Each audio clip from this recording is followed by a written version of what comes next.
Duyệt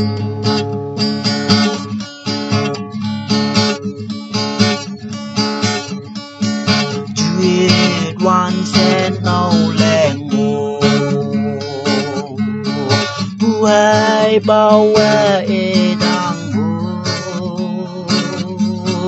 cô nhạc cha như băng dầu con nè bay ye ăn cu mồ như tình nhi đung man thăng đê bay na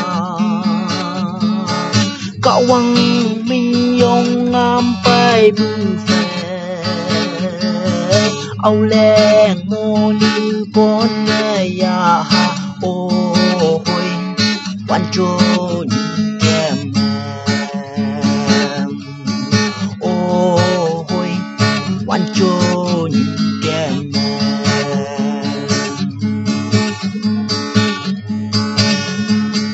bu hai bao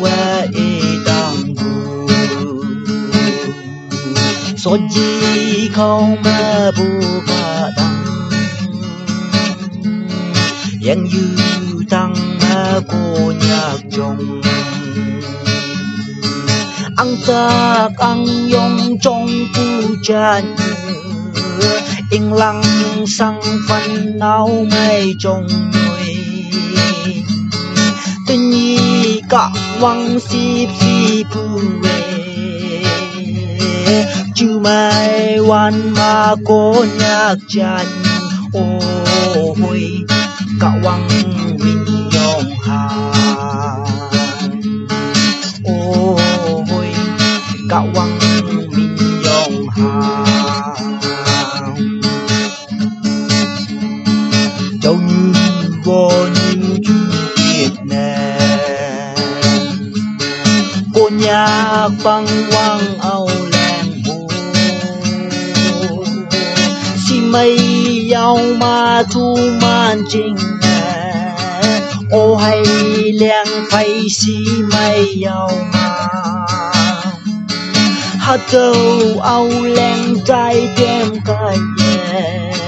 tung man ca tô mũi man tâm pha ô hôi cạo quăng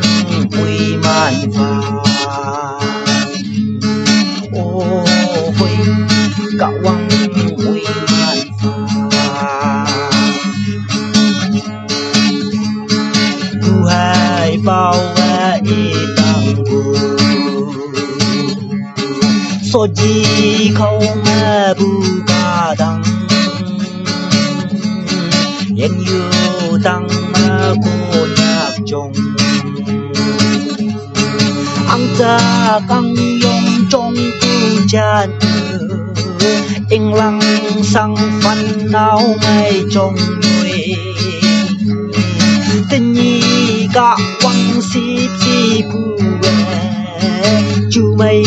วันmà cô nhạc chan ô hôi cậu